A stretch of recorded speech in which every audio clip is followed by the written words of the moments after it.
தலைவர் கம்யூனிஸ்ட் கட்சியில் சேர்ந்து இப்படி ஒரு விளக்கம் கொடுத்து தான் ஆகணும். ஏன்னா வேறொரு கூட்டணியில் இருந்து நம்ம வெற்றி பெற்றாலும் பலவிதமான சில அவதூறுகள் வர்றதுனால வந்து நம்ம ஒருமித்தமாக நின்று நம்ம கருத்து சொன்னால் மட்டும் சரியாக இருக்கும். இந்த திமுக அதிமுக இணைஞ்சு ஒரு ஆட்சி அமைக்கிறது அப்படிங்கிற அந்த பேச்சுவார்த்தை வந்து முன்னெடுக்கிறத முதல் தடவையாக பேசுகிறத வந்து எல்கே சுதீஷ் வந்து அங்கே இருந்தார். அவர் தான் அந்த பேச்சுவார்த்தையை ஆரம்பிக்கிறாரு அப்படிங்கிறத ஒரு செய்தியை வந்து தோழர் பே. சண்முகம் வந்து அங்கே வந்து பதிவு பண்ணுறாங்க. அவங்க தேர்தல் நேரத்தில் வந்து திமுகவோட கூட்டணி வச்சு ஒரு ராஜ்யசபா சீட்டு வந்து வாங்கிட்டாங்க. அதேமாதிரி தேர்தல் நேரத்தில் வந்து விசிகாவுடைய ஆதரவு பெற்று தான் உள்ளபடி அவங்க வந்து எம்எல்ஏ ஆனாங்க. விசிகா மட்டும் இல்லைன்னா பெருமதிக்கக்கூடிய பிரேமநாத் விஜயகாந்த் அவர்கள் சட்டமன்ற உறுப்பினர்கள் ஆயிருக்க முடியாது. அதனால் வந்து எங்கள் மீது குறை சொல்வதுங்கிறது வந்து அவர்களுக்கு வந்து அரசியல் நடத்துறதுக்கான ஒரு வழி, அவர்களுக்கு ஒரு பத்திரிகையாளர் மத்தியில் வந்து தன்னை நிலைநிறுத்திக்கணுங்கிறதுக்காக அவங்க ஏற்படுத்துகிற ஒரு வழியாக தான் அதை நான் பார்க்குறேன். கூட்டணி ஆட்சி சூழலுங்கிற ஒற்றை காரணம்தான் வந்து கம்யூனிஸ்டுகளையும் விசிகாவையும் அவங்க விமர்சிக்கிறாங்கன்னு கருதுறீங்க. பாஜகவை எதிர்க்கிற இடத்துல யார் இருக்கா அப்படிங்கிறது ரொம்ப கவலைக்குள்ள வைக்குது அப்படின்னு சொல்லிட்டு ஒரு பாஜகவை இருக்கிற இடத்துல திமுக இருக்க போதா விசிகா இருக்க போதா கூட்டணி கணக்குகள்லாம் வெவ்வேறு மாதிரி இருக்குது. ஸோ பாஜக எதிர்ப்பை தீவிரமாக கையில் எடுக்க போகிறது யாருங்கிறது பெரும் கவலையாக இருக்குது. எங்களுக்கு தேர்தல் அரசியல் அப்படிங்கிறது ஒரு கவலையை வெளிப்படுத்தியிருந்தார். அது குறித்து நீங்கள் யாராக இருக்கும்னு நீங்கள் கருதுறீங்க? பார்வையாளர்களுக்கு வணக்கம். மீண்டும் நம்முடன் தோழர் இசையமுதன் இணைஞ்சிருக்காரு. வாங்க தோழர், வணக்கம். வணக்கம். தொடர்ச்சியாக தேர்தல் முடிந்த பிறகு, தேர்தல் முடிவுக்கு வந்த பிறகு பல அவதூறுகள் வந்து விடுதலை சிறுத்தைகள் கட்சி மீது, உங்கள் கட்சியை சார்ந்த நபர்கள் வந்து பல இடங்களில் வந்து பதில் பேசினாலும் கூட பரவலாக பெரும்பான்மையாக வந்து கட்சிக்கு எதிரான அவதூறுகள் வந்து பொது தளத்தில் வந்து வைக்கப்பட்டுக்கிட்டே இருக்குது. உங்கள்கிட்ட ஊடக பலம் வந்து அதற்கு அத்தனைக்கும் எதிர்த்து பதில் சொல்ல வந்து ஊடக பலம் இல்லை. அதனால் அவதூறுகள் ரொம்ப வேகமாக மக்கள்கிட்ட போய் சென்று சேர்ந்துக்கிட்டு இருக்கு. அது அத்தனையும் வந்து ஒரே ஒரு நேர்காணலில் ஒரு மணி நேரம் 1.5 மணி நேரத்தில் ஒரு நிகழ்ச்சியில் அத்தனைக்கும் யாரெல்லாம் அந்த அவதூறை பேசிக்கிட்டு இருந்தாங்களோ அவங்களே முன்னாடி வச்சுக்கிட்டு மூஞ்சிக்கு நேராக நீங்கள் தான் அவதூறு பேசுனீங்க, நீங்களும் ஒருத்தர் அப்படின்னு இந்த இந்த இந்த நிகழ்ச்சியில் உங்கள் தலைவர் பேசுனதே ஒரு மாதிரி ஃபயராக தான் இருந்துச்சு. இந்த நிகழ்ச்சியை பார்த்தீங்களா? எப்படி முதல் கட்டத்தில் அந்த நிகழ்ச்சி உங்களுக்கு எப்படி உள்வாங்கினீங்க? எப்படி இருந்துச்சு? இல்லை, எனக்கு இந்த நிகழ்ச்சி வந்து ரொம்ப பிடிச்சிருந்துச்சி. அது என்ன காரணம்னா, மேலை நாடுகளில் மட்டும்தான் ஒரு கலாச்சாரம் இருந்துச்சு. எப்படின்னா வந்து ஒரே கட்சியில் இருக்கக்கூடிய தோழர்கள் இல்லைன்னா வந்து வேறு கட்சியில் இருக்கக்கூடிய தோழர்கள் வந்து இணைஞ்சி ஒரு பத்திரிகையாளர் சந்திப்பு அப்படின்னு நிகழ்ச்சி நடத்தினாங்க. அதன் பிறகு பார்த்தீங்கன்னா ஒரு 20 வருஷத்துக்கு முன்னாடி காங்கிரஸில் அப்படி ஒரு சின்ன சமூகம் நடந்திருக்கு. 2ஆம் கட்ட தலைவர்கள்லாம் லாலு பிரசாத் யாதவாக இருக்கட்டும், இல்லை சரத் பவாராக இருக்கட்டும், இல்லை காங்கிரஸ் 2ஆம் கட்ட தலைவராக இருக்கட்டும், இவங்கெல்லாம் உட்காந்து ஒரு செய்தியாளர் சந்திப்பு நடத்துவாங்க. இல்லைன்னா அந்த கூட்டணி தர்மத்தை பற்றி அவங்க விளக்குவாங்க. அதன் பிறகு வந்து காங்கிரஸுக்கு ஒரு ஆட்சி வந்த பிறகு அதையும் அந்த இதுவும் வரல.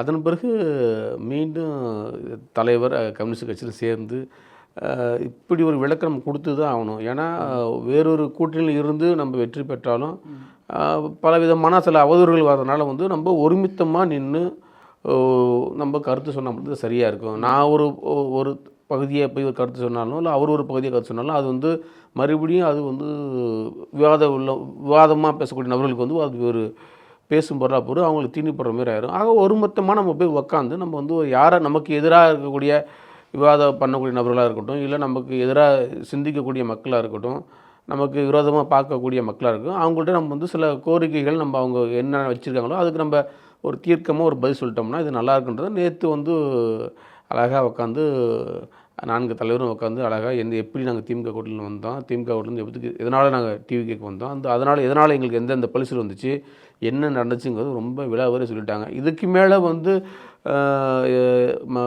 எங்களையோ இல்லை கம்யூனிஸ்ட் கட்சிகளோ இல்லை வந்து முஸ்லீமுக்கு வந்து குறைகள் சொன்னால் வந்து அது வந்து மிகப்பெரிய ஒரு வயிற்றுச்சல் உள்ளவர்கள் மட்டும்தான் அதை பேசுவாங்கிறத நான் பார்க்குறேன்.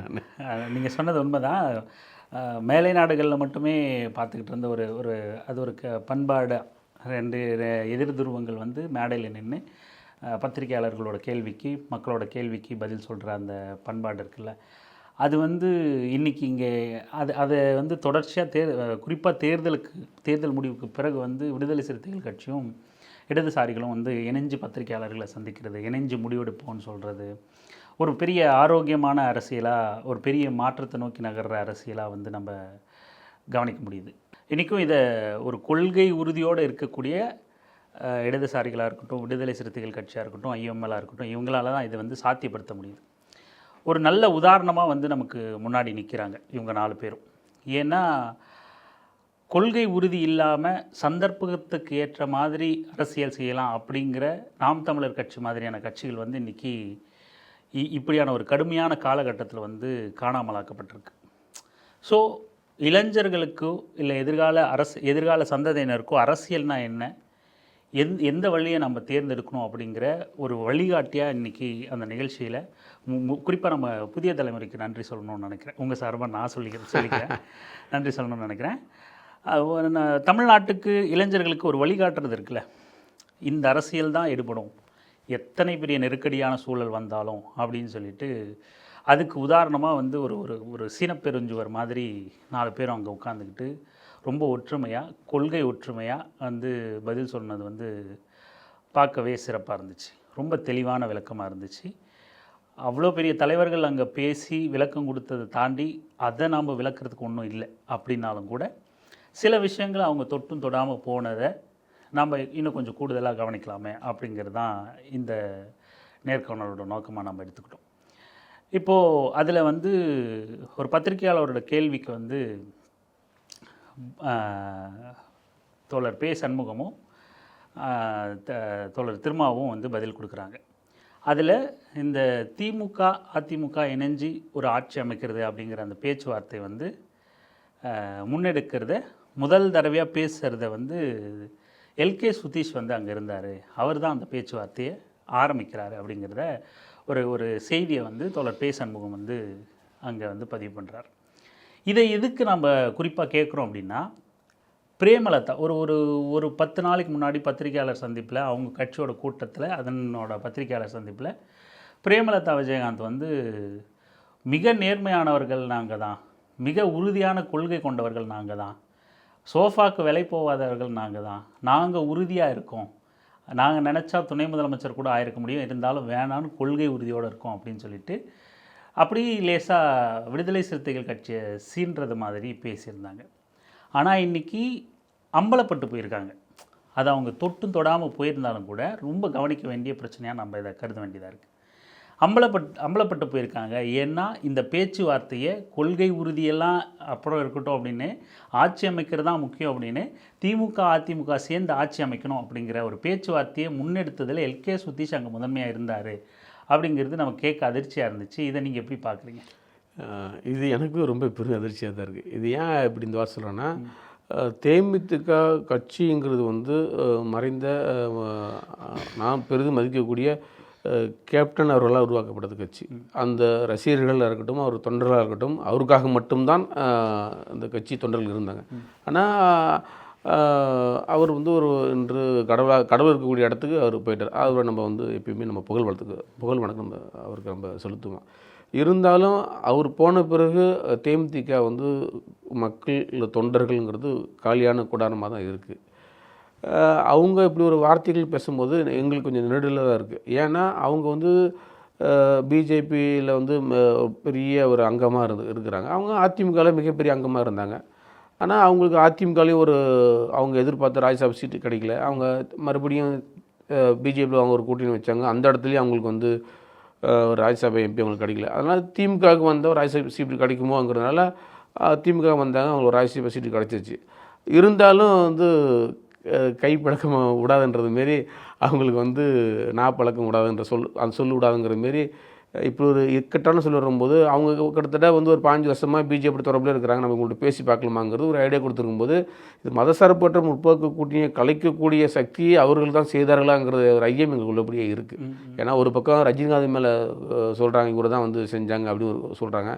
ஒரு பக்கம் நேற்று நடந்த விவாத மேடைகள்லாம் பார்க்கும்போது அண்ணன் சுதீஷ் அவர்கள் பேர் அடி கொடுத்து அப்போ வந்து இந்த மதசார்பற்ற முற்போக்கு கூட்டணி தலைவர்களை வந்து பேரை கலங்குபடுத்துறதுக்காக தேமுதிக செய்த ஒரு சதி வேலையாக தான் இதை நம்ம திருமதி பிரேமலதா வந்து அந்த அந்த பேட்டியை கொடுக்கும்போது அந்த நேர்காணல் முடித்த பிறகு சமூக வலைதளங்களில் யூடியூப்பில் பத்திரிகையாளர்களாக தங்களை ரொம்ப நேர்மையாக காட்டிக்கிட்டு இயங்கக்கூடியவர்கள்லாம் கூட அவங்கக்கிட்ட ஒரு நேர்மை இருக்குது. அந்த நேர்மையோட வெளிப்பாடு தான் இந்த வார்த்தை அவங்களுக்கு வருது. அவ்வளோ துணிச்சலாக பேசுகிறாங்க, உறுதியாக இருக்கங்கிறாங்க.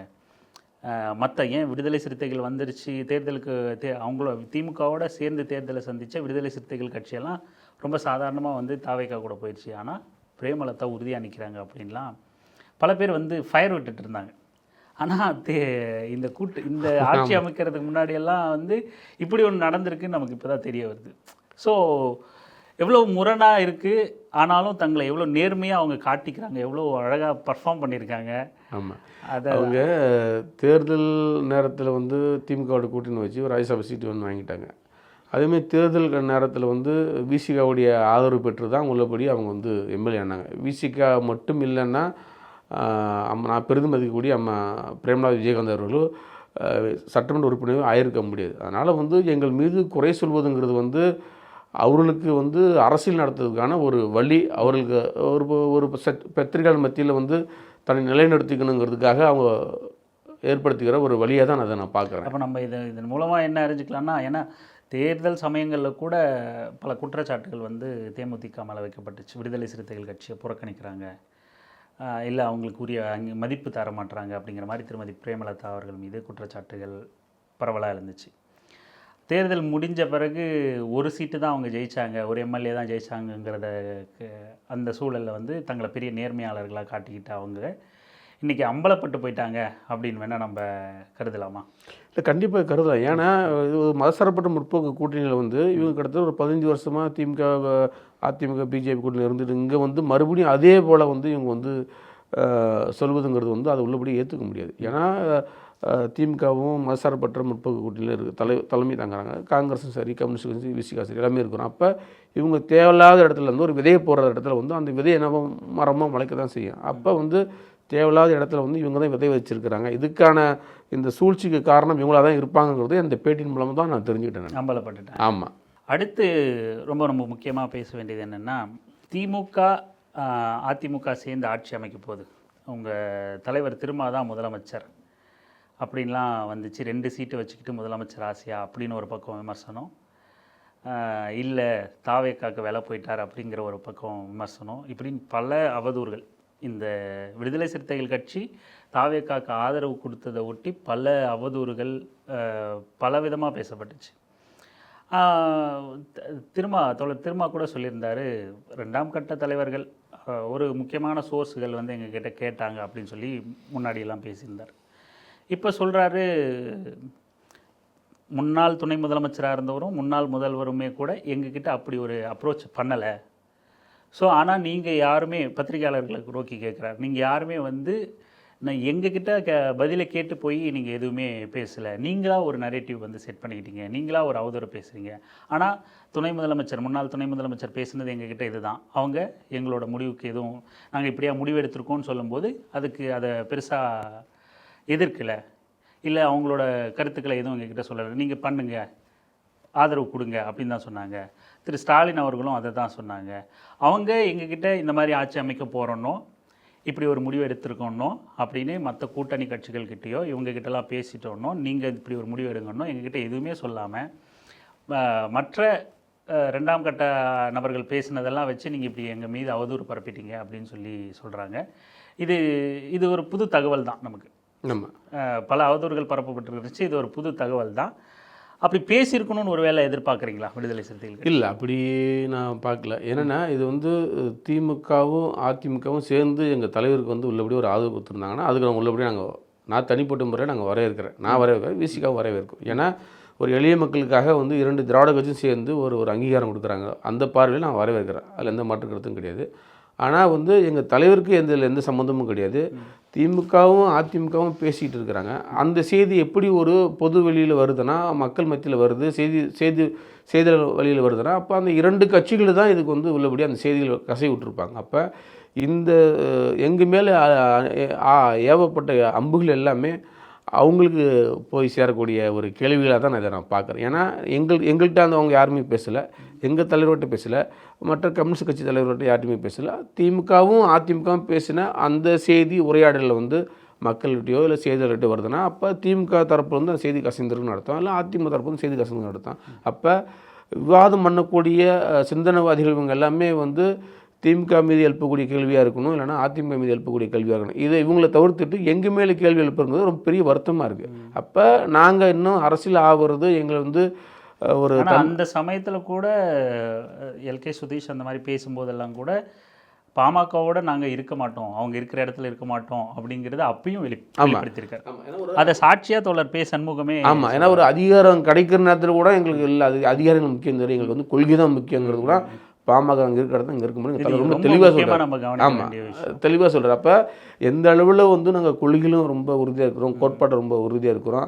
ஆனால் வந்து இது அதிமுகவும் திமுகவும் பேசின செய்திகளை வந்து அவங்க தான் செய்தி கீழே இருக்கிறாங்க. அப்போ எங்கள் மேலே எழுப்பப்பட்ட கேள்விகள் எல்லாமே அது அவங்க தான் சிறுத்தைகள் கட்சி பணத்துக்கு வேலை போயிடுச்சு, சோஃபாக்கு வேலை போயிடுச்சு, பதவிக்கு ஆசைப்பட்டுக்கிட்டு காத்துக்கிட்டு இருந்தாங்க, இப்படியெல்லாம் தொடர் அவதூறுகள் வந்து வந்த வண்ணமாக இருக்கிற சமயத்தில் தோழர் பே. சண்முகமே சாட்சியாக வந்து அந்த சமயத்துலேயும் அப்படி ஒரு அரசல் புரசலாக பேசும்போது கூட இவர் தன்னுடைய நிலைப்பாட்டில் உறுதியாக இருந்தார். பாமக இருக்கிற இடத்துல தாங்கள் இருக்க மாட்டோம்னு அப்பயும் சொன்னார்னு சண்முகம் சொல்கிறார். ஆமாம், திரும்ப கூட சொல்லலை, தோழர் சண்முகம் சொல்கிறாரு. ஆமாம் ஆமாம், இது ரொம்ப நம்ம அவ்வளோ சீக்கிரம் கடந்து போக முடியாத ஒரு பதில்.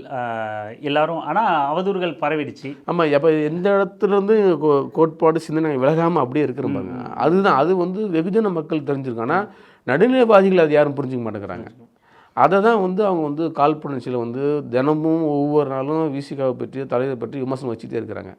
அப்போ விளிம்புநிலை சமூகம் வந்து வெளியில் வரணும், அதிகாரத்தில் வரணுங்கிறது வந்து நடுநிலைவாதிகள் யாரும் விரும்ப மாட்டேங்கிறாங்க. அப்போ எங்கள் தலைவர் ஒரு பனைமரமாக இருந்து ஒற்றை ஆலமரமாக இருந்து இந்த மக்களுக்கு எல்லாருக்கும் ஒரு நிழலாக தராரு, ஒரு வெளிச்சமாக தராரு. அப்போ எங்கள் மீது பல பேர் கல் எறிகிறாங்க, பல பேர் சேற்று அரைக்கிறாங்க. இதெல்லாம் நாங்கள் வந்து சுமந்து போய் தான் நாங்கள் வந்து எங்களுடைய மக்களை நாங்கள் வந்து அதிகார மையத்தை கொண்டுட்டு போகிற சூழ்நிலைக்கு நாங்கள் இருக்கிறோம். இருந்தாலும் நேற்று நடந்த அந்த நால்வர்கள் வந்து செய்த சந்திப்புங்கிறது வந்து அது மிகப்பெரிய ஒரு அரசியல் மாற்றத்தை நடத்திருக்கும். ஏன்னா கிட்டத்தட்ட ஒரு மாதமாக நடந்த சம்பவங்கள் எல்லாத்தையும் வந்து என்ன நடந்துச்சுன்னு A to Z ஃபுல்லாகவே அவங்க வந்து வெளித்தன்மையாக சொல்லியிருக்காங்க.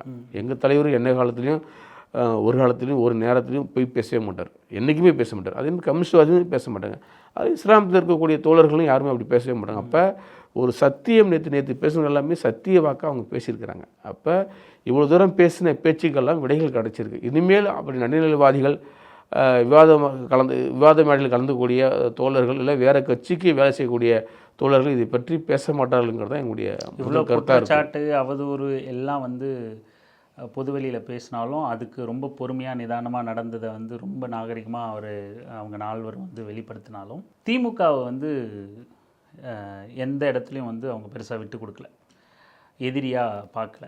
இல்லை நாங்கள் இங்கே வந்துட்டோம், இங்கே அதிகாரத்தில் இடம் பெற்றிருக்கோம், இல்லை இங்கே ஆட்சிக்கு ஆதரவு கொடுத்துருக்கோம் அப்படின்னு சொல்லிட்டு போகிற போக்கில் வந்து திமுகவை ஒரு மாதிரி ஒரு எதிரி சக்தியாக வந்து நிப்பாட்டல.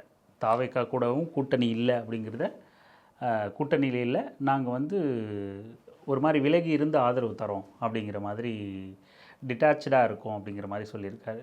அதே போல் நால்வருமே வந்து திமுகவை வந்து பெரிய பகைமையாக நாங்கள் பார்க்கல, அவங்க கொள்கையும் நாங்கள் விமர்சிக்கலை, நாங்கள் வந்து திமுகவையும் எதிரில் நிப்பாட்டாத ஒரு துணியில் தான் பேசுகிறாங்க. ஆனால் திமுக இப்படியான இப்போ இந்த நிகழ்வை வந்து நம்ம பார்க்கும்போது அவ்வளோ நிகழ்ச்சியாக இருக்குது, ஒற்றுமையாக ஒரு தலைவர்கள் வந்து ஒரு மாநில எதிர்காலத்தை, அரசியல் எதிர்காலத்தை, நாட்டோட எதிர்காலத்தை மனசில் வச்சுக்கிட்டு அவ்வளோ பக்குவமாக வந்து பத்திரிகையாளர் சந்திப்பில் எதிர்கொள்கிறாங்க, கேள்விகளுக்கு பதில் அளிக்கிறாங்க. திமுக இப்படியான ஒரு செயல்பாடுகளில் ஈடுபட்ட மாதிரி தெரியலையே, இதை எப்படி நீங்கள் பார்க்குறீங்க? அது காயம்பட்ட இடத்துல தான் மரத்துக்கு தான் வலிக்குதுன்னு சொல்லுவாங்க. அப்போ திமுக கூட்டணியில் இருந்து ஒரு வெற்றி பெற்று நாங்கள் வந்து ஒரு நடுநிலையாக இருந்து அவங்களுக்கு ஒரு ஆதரவு கொடுக்குறோம். அப்போ நம்ம கூட இருந்த தொலைமை கட்சிகள் இப்படி சொல்லிட்டு தான் நம்ம போனோம், அது எந்த மாட்டுக்கு சொல்லாமல் போகல. திடீர்னு ஒரு நாளைக்கு வந்து வேறு ஏதாவது ஆட்சி மாற்றம் வந்து திமுகவே ஒரு ஆட்சி செய்கிற சூழ்நிலை இருந்துச்சுன்னா நாளைக்கு கூட்டணி ஆட்சி ஒரு வந்துடும் சூழ்நிலை உருவாக்கிடுச்சு அப்படின்னு ஒரு தன்மை ஏற்பட்டுருக்கலாம். ஏன்னா பல தடவை வந்து நாங்கள் வந்து மத்தியில் கூட்டாட்சின்ற ஒரு கொள்கை முழுக்க தான் வச்சுருக்கோம். ஆனால் மாநிலத்திலையும் வந்து நாங்கள் கூட்டாட்சி வேணுங்கிறது வந்து முதல்ல வந்து அதை ரொம்ப அழுத்தம் கொடுத்து நாங்கள் தான். எதுக்கு இது சொல்கிறோன்னா, காங்கிரஸுக்கும் கம்யூனிஸ்ட் கட்சிகளுக்கும் எதனால் பிரிவினை வந்துச்சுன்னா அது ஒரே காரணம் பிரிவினை. என்னென்னா தொடர்ந்து இவங்க இருக்கிறாங்க, ஆனால் வந்து கூட்டணி ஆட்சியில் நம்ம பங்கு எடுத்துக்கணும் அப்படின்னு முதல்ல கம்யூனிஸ்ட் கட்சி தான் காங்கிரஸுக்கு ஒரு கோரிக்கை வைக்கிறாங்க மத்திய அரசில். அப்போ அதை வந்து காங்கிரஸ் ஏற்றுக்கல. அதன் பிறகு தான் வந்து காங்கிரஸுக்கும் கம்யூனிஸ்ட் கட்சிக்கும் ஒரு பிரிவினை வந்து உண்டாகி அதன் பிறகு வந்து கம்யூனிஸ்ட் கட்சியும் காங்கிரஸும் ஒரு கூட்டணி சேராமே இருந்தாங்க.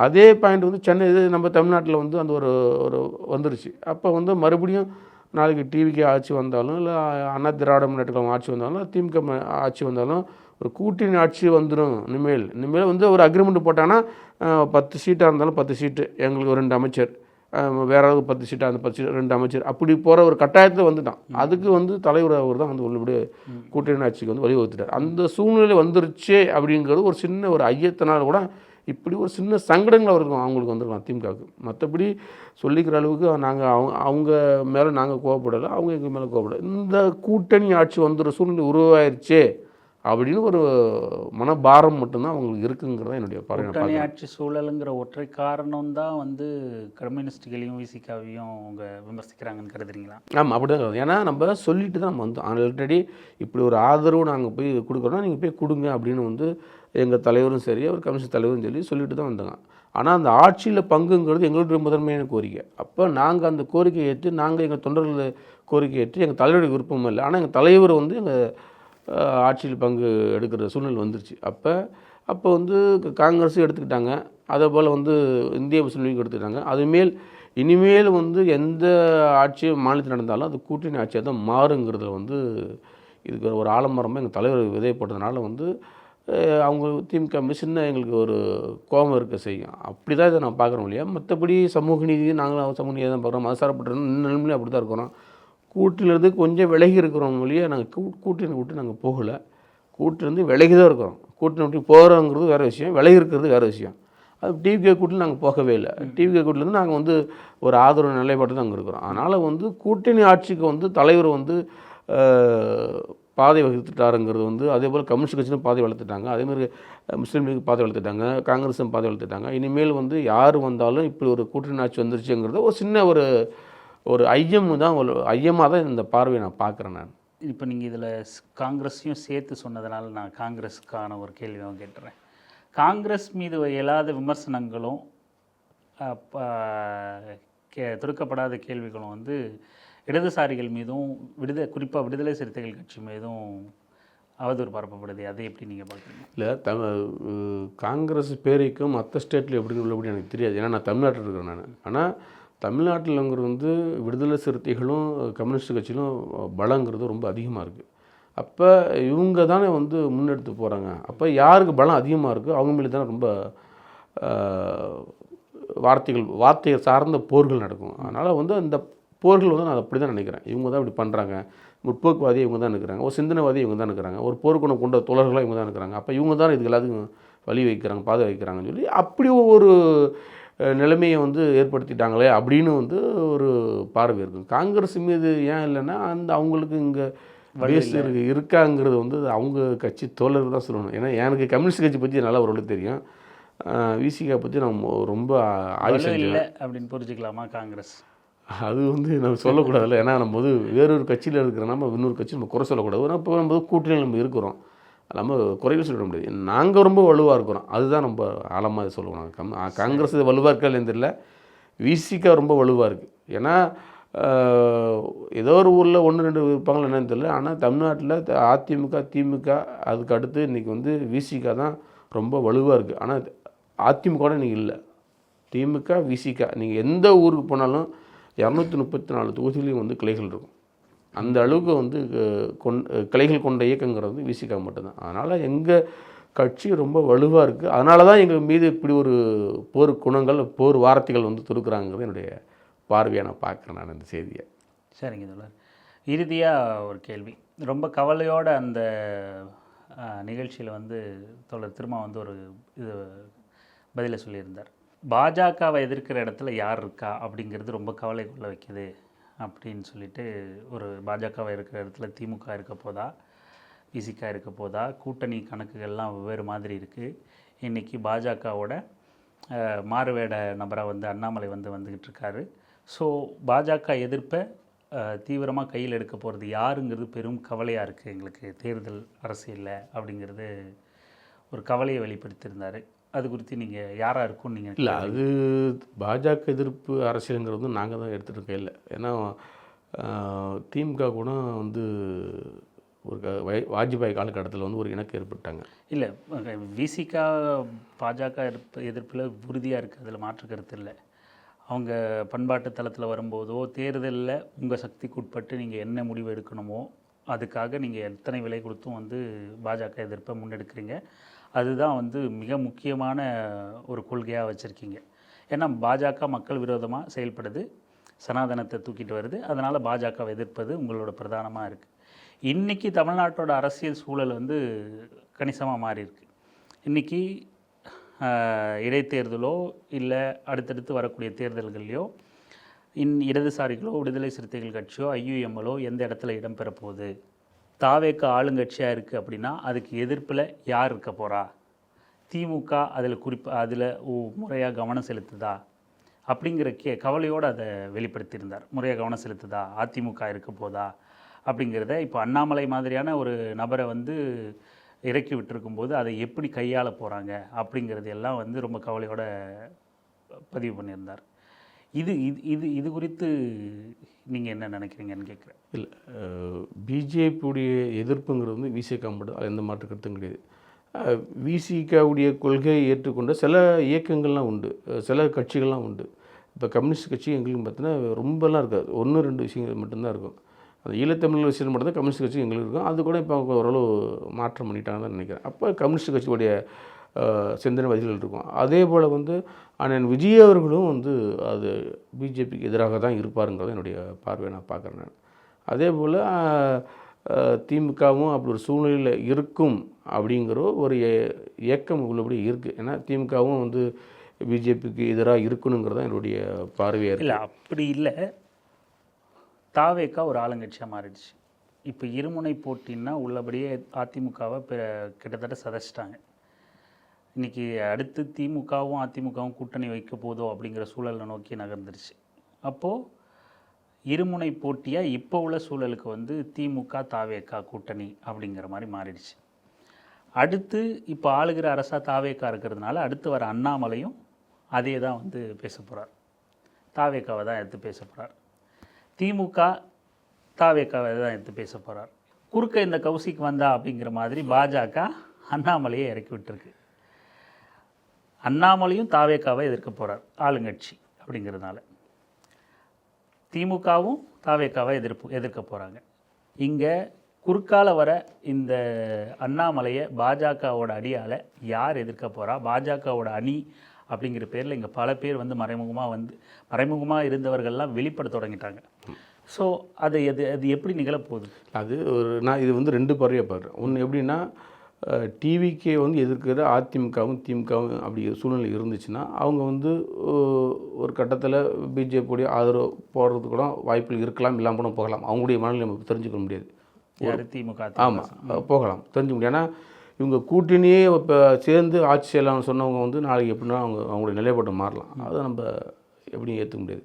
இன்னொன்று வந்து அண்ணாமலை அவர்கள் பண்ணுறது வந்து அவருடைய அலுவலகம் எல்லாமே வந்து கோயம்புத்தூர் தான் வச்சுருக்காரு. தலைமை அலுவலகமே சென்னையில் கூட இல்லாமல் அவர் வந்து கோயம்புத்தூர் தான் வச்சுருக்காரு. அப்போ அது வந்து கொங்கு நாடை வந்து அந்த தேசத்துன்னு சொல்லக்கூடிய ஒரு 10 மாவட்டங்கள் வந்து தனியாக பிரித்து ஒரு மாநிலமாக பிரித்து ஒரு அறிவிக்க போகிறாங்களா அப்படிங்கிறது ஒரு ஐயம் உள்ளபடி எனக்கு இருக்குது. ஏன்னா அவர் அலுவலகம் வந்து சென்னையில் வைக்கல, அவர் வந்து கோயம்புத்தூர் தான் வச்சுருக்காரு. அதனால் வந்து அண்ணாமலையனை வந்து கொஞ்சம் ஸ்ட்ராங் ஆகிறதுக்காக வந்து கொஞ்சம் தமிழ்நாடு முழுக்க கொஞ்சம் கட்சி ஆரம்பித்தாலும் அவர் கோவை பகுதியில் ஒரு அந்த கொங்கு மண்டலம் சொல்லக்கூடிய அந்த ஒரு தனி மாநிலமாக அவர் உருவெடுக்கிறதுக்காக தான் அவர் வந்து அவருடைய அலுவலகமோ அவர் கட்சி துவங்கியிருக்கிறாங்கிறத இதை நான் பார்க்குறேன். அதனால தான் வந்து அவர் ரொம்ப இன்னும் இணக்கமாக இன்னும் கீழே இறங்கலை. அதனால தான் வந்து பிஜேபி இருக்கக்கூடிய தோழர்கள் எல்லாமே வந்து அண்ணாமலை கட்சியில் வந்து இணைகிறாங்க. அதனால் வந்து டிவிக்கு ஆதரவாக நாங்கள் இருப்போம்,